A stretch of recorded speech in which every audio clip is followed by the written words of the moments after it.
नमस्कार दोस्तों, हमारे चैनल पांडे सनातनी में आपका स्वागत है। जय श्री कृष्णा, राधे राधे, हर हर महादेव। दोस्तों, आज हम सुनेंगे तुलसी माता की कहानी।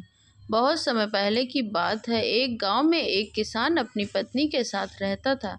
किसान और किसान की पत्नी बड़े ही धार्मिक विचारों वाले थे। बहुत ही पूजा पाठ किया करते थे, जिससे किसान के घर में एक पुत्र का जन्म हुआ।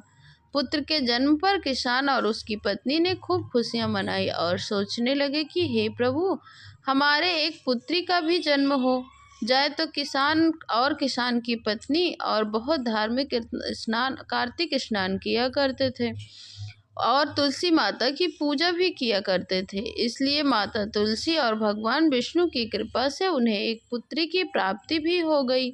अब किसान की जो बेटी थी वह 5 वर्ष की हुई, तभी वह उसके अंदर भी उसकी माँ के गुण आने लगे।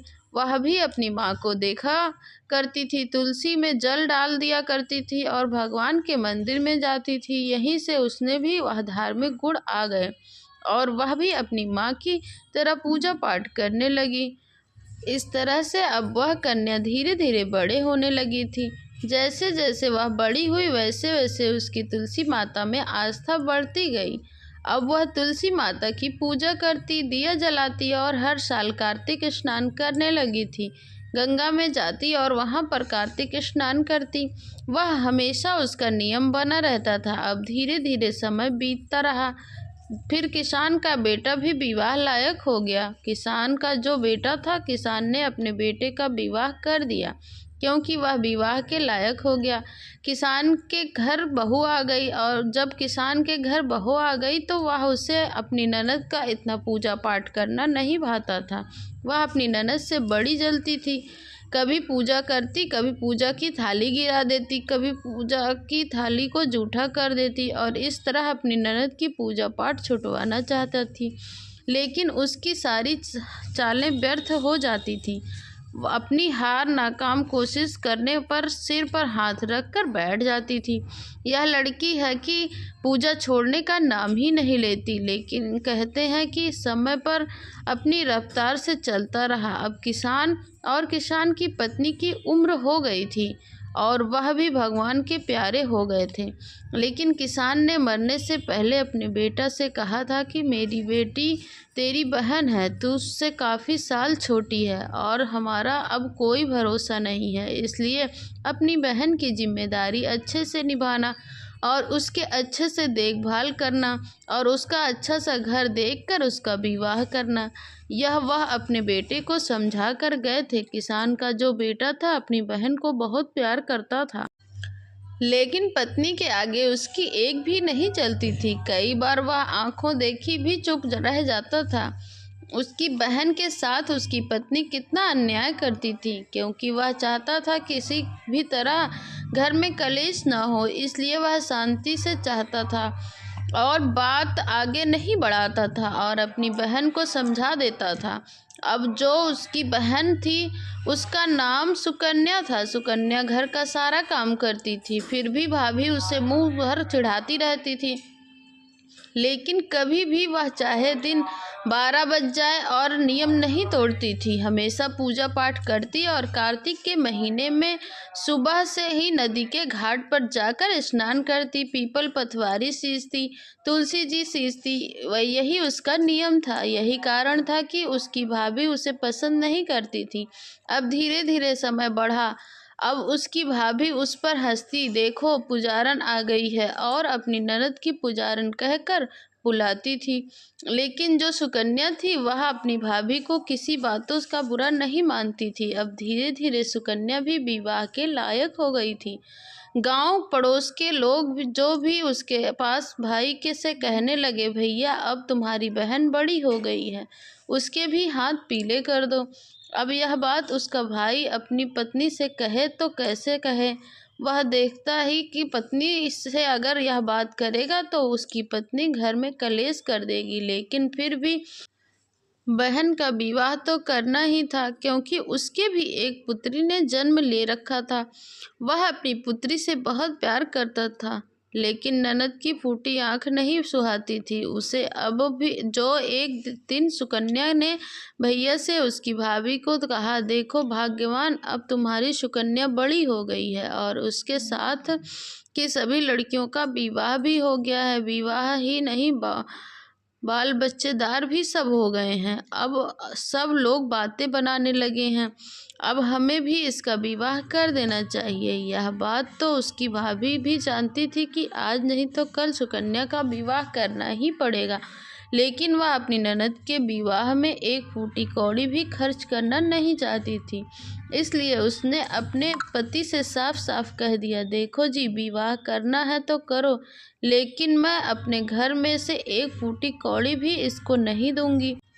और अच्छा घर बार मत देखो, किसी के पल्ले भी इसको बांध दो। कोई तो होगा लंगड़ा लूला, कोई बूढ़ा भिखारी, जो मिले उससे ही शादी कर दो।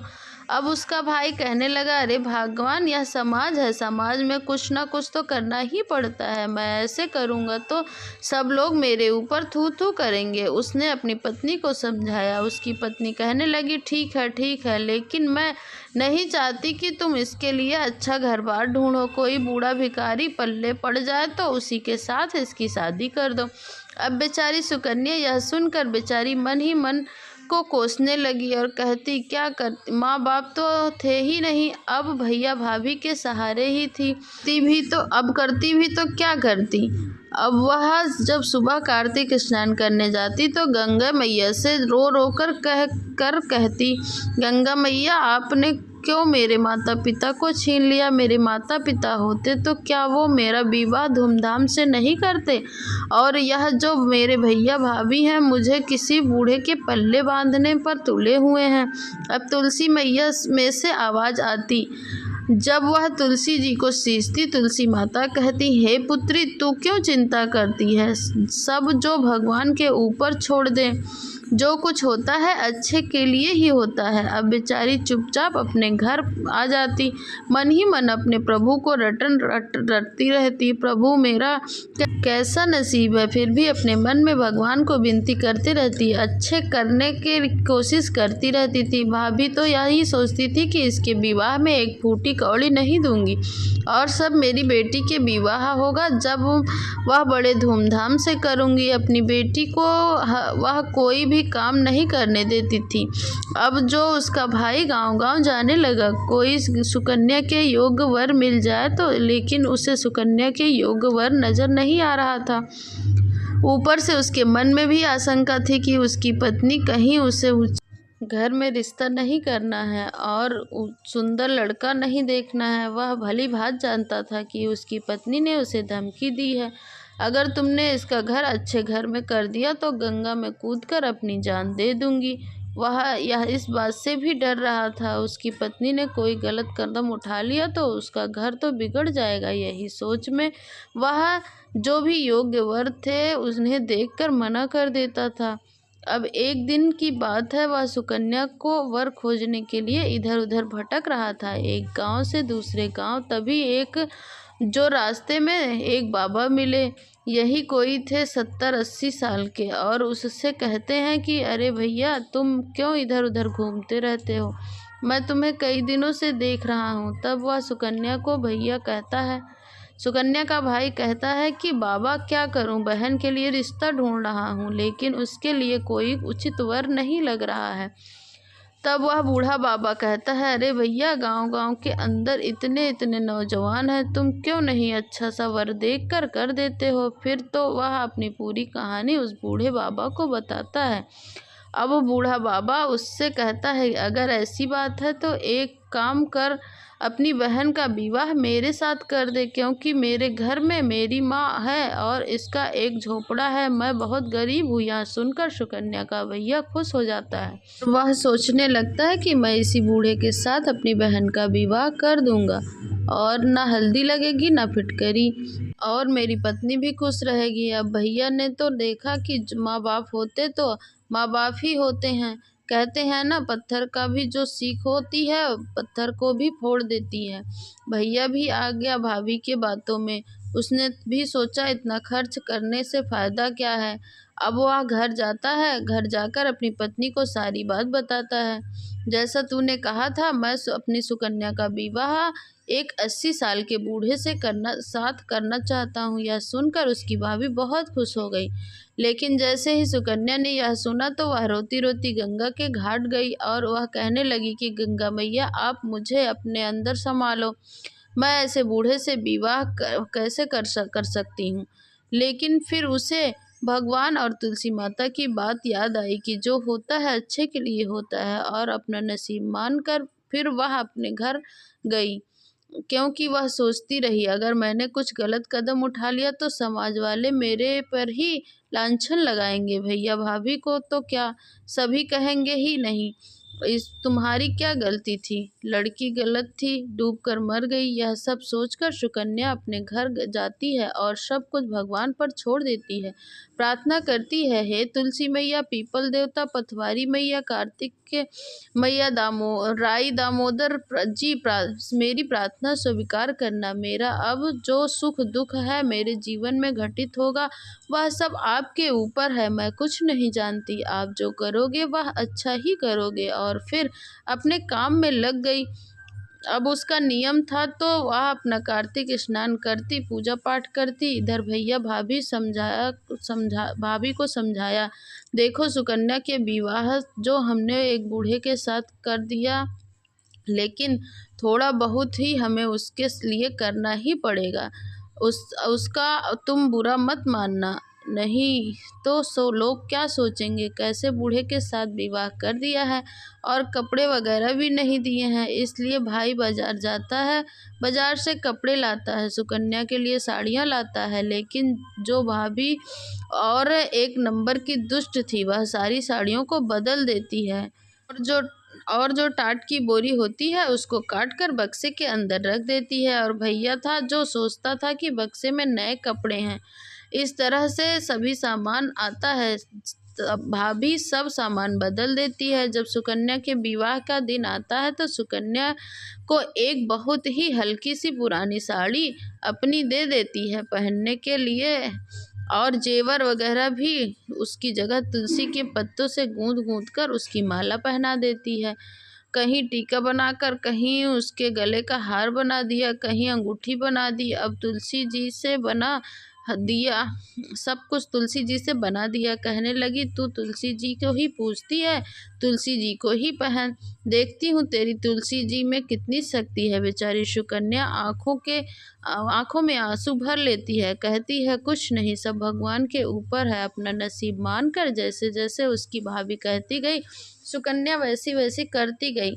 अब जो बारात का दिन आया, बारात में कौन आया था, बूढ़ा भिखारी था, यानी बूढ़ा आदमी। उसके साथ 4-5 लोग थे। एक पंडित को बुलाकर सारी रस्म को पूरा कर दी गई। सुकन्या को विदा कर दिया गया। जब कहार डोली लेकर जा रहे थे तो सुकन्या वहां जहां कार्तिक स्नान करती थी उस घाट पर पहुंची। सुकन्या ने अपनी डोली रुकवाई और तुलसी माता से प्रार्थना करने लगी, हे माता, मैंने सब आपके ऊपर छोड़ दिया है और अब मैं ससुराल जा रही हूँ। अब मैं आपकी पूजा कैसे करूँगी। तभी तुलसी में से आवाज़ आई, हे बेटी, अब मैं तेरे साथ चल रही हूँ, तू यह पौधा अपने साथ ले चल। अब वह सुनकर जो सुकन्या ने तुलसी का पौधा का अपने साथ रख लिया और चल दी। रास्ते में चलते चलते क्या देखती है, जो उसने गहने पहने हुए थे सब सोने चांदी के हो जाते हैं, और जो फटी पुरानी साड़ी पहनी थी वह भी महंगी साड़ी में बदल गई। अच्छी महंगी रेशमी साड़ी और अच्छे अच्छे रत्न जड़ाऊ गहने पहनकर सुकन्या अब डोली में बैठी हुई। लेकिन सुकन्या को इस चीज़ का भान नहीं था कि उसके शरीर पर तुलसी की जगह गहने इतने महंगे महंगे बन गए हैं। जब सुकन्या की सास सुकन्या को परछने के लिए लेने आई तो देखती है कि उसका वह शरीर तो कितने रत्नजड़ित गहनों से सोचती है, मेरी बहू तो बड़े घर की बेटी है, और अपने घर के अंदर ले जाती है, सारी रस्में रीति रिवाज कराती है और रात को देखती है कि झोपड़ी तो एक सुंदर महल में बदल गया है। यह देखकर जो सुकन्या बड़ी हैरानी से हो गई है। तभी वह झोपड़ी में आई और अभी वह महल बन गया। शाम को जब कमरे में गई तो बूढ़ा आदमी जिससे उसका विवाह हुआ था वह देखती है कि बूढ़ा नहीं है, एक नौजवान है और बहुत खूबसूरत राजकुमार है। उसे देखकर सुकन्या कहती है कि आप कौन हैं और अंदर कैसे आ गए। तब वह कहता है कि मैं तुम्हारा पति हूँ, तुम्हारे साथ मेरा विवाह हुआ है। सुकन्या कहती है कि नहीं, मेरा विवाह तो एक 80 साल के बूढ़े के साथ हुआ है। तब वह राजकुमार सारी बातें सुकन्या को बताता है कि सुकन्या, तुम दिल की सच्ची हो, तुलसी माता और विष्णु भगवान की परम भक्त हो। तुम कार्तिक स्नान करती हो। जब तुम्हारा भाई रिश्ता ढूंढने लगा था तब तुम्हारे लिए वह सोचने लगा था कि वह एक गरीब और किसी लूले लंगड़े बूढ़े के साथ विवाह कर देगा। तब तुलसी माता और भगवान विष्णु ने माया रचाई थी कि एक राजकुमार हूँ। मैं नहीं जानता कि कैसे कैसे इस समय बारात लेकर गया, मेरे शरीर बदल गया और मैं एक बूढ़ा बन गया। तुम्हारे भाई को जो मिले वह साक्षात नारायण थे और साक्षात तुलसी माता, उनकी माँ बनी हुई। और बूढ़ी औरत यह तुलसी सुकन्या से बड़ी प्रसन्न हो गई। उसे याद आता कि तुलसी ने कहा था कि मैं भगवान के भरोसे छोड़ दो और जो होता है अच्छे के लिए होता है। अब तो सुकन्या बड़ी प्रसन्न हो गई और उस घर में बड़े प्यार से रहने लगी। अपनी सास की बड़ी सेवा करने लगी, क्योंकि महल में जो नौकर चाकर थे उनके सुकन्या ने बताया कि तुलसी पूजन करती है और अपनी तुलसी जी को गमला उसमें बीच आंगन में स्थापित कर दिया। सुबह नहाती, आंगन बुहारती, सारे काम करती, पक्षियों को दाना पानी रखती और मंदिर जाती, तुलसी जी को सींचती, तुलसी जी की आरती करती, घी का दीपक जलाती, कभी नहीं भूलती थी। उसका नियम था। 7-8 दिन विवाह के हो गए। कहने लगी, भाई अब पग फेरे के लिए, रस्म के लिए उसके मायके जाना होगा। उसका भाई आया पग फेरे की रस्म के लिए, लेकिन वहाँ झोपड़ी बनी हुई थी नहीं थी। उसका भाई झोपड़े को ढूंढ रहा था और नाम पूछ रहा था। इस पर कोई व्यक्ति वहाँ पर उसके साथ मेरी बहन का विवाह हुआ था, लेकिन सब लोग मना कर देते और कहते कि सामने जो महल बना हुआ है उसमें राजकुमार का विवाह अभी अभी हुआ है। राजकुमार का विवाह उस महल को देखकर उस सुकन्या का भाई बड़े हैरत में पड़ गया कि यहाँ तो कोई महल नहीं था, अब महल कहाँ से आ गया। इस जगह पर तो एक झोपड़ी बनी हुई थी। वह पूछते पाछते डरते हुए उस महल के अंदर गया। देखता है कि सामने सुकन्या गहनों से लदी हुई बड़ी ही सुंदर लग रही थी। अपने भैया को देखकर भाग कर आती है, अपने भैया को गले लग जाती है। यह देखकर उसका भाई फूले नहीं समाता है। मन में सोचने लगता है कि मैंने अपनी बहन के लिए कितना गलत सोचा था, लेकिन मेरी बहन खुश है तो मेरी आत्मा भी खुश है। उसकी बहन अपने भाई को खूब आदर सत्कार करती है। तब वह अपनी बहन की सास से कहता है कि मुझे अपनी बहन को पगफेरे के लिए लेकर जाना है। उसकी सास उसे खुशी खुशी पगफेरे के लिए रस्म के लिए भेज देती है। तब सुकन्या अपने मायके चली जाती है। भाभी तो यही सोचती है कि अब वह आएगी तो गरीब घर से रोती हुई झिझकती हुई आएगी, आकर यहाँ मुझसे भीख मांगेगी। भाभी मैं बड़ी परेशान हूँ, बड़े दुखी हूँ। लेकिन जैसे ही सुकन्या का भैया सुकन्या को लेकर आता है, उसकी भाभी बड़ी खुशी से यह देखने लगती है कि देखती हूँ भिखारन के रूप में वह कैसी लग रही है।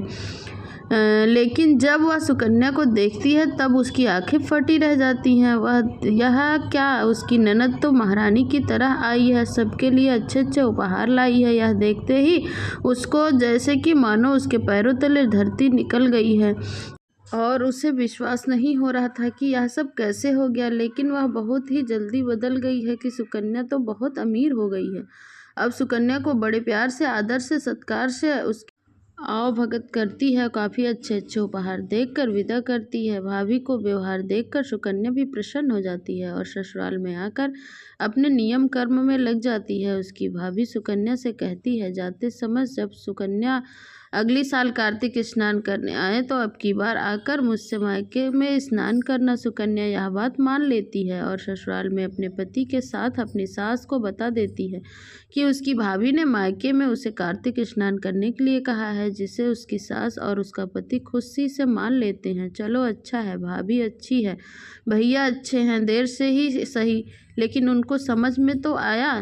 और फिर सुकन्या अगली साल जा कर के कार्तिक मास में अपनी भाभी के यहाँ स्नान करती है। भाभी भी उसके साथ साथ स्नान करती है और तुलसी में दीपक जलाती है, पीपल पतवारी सींचती हैं।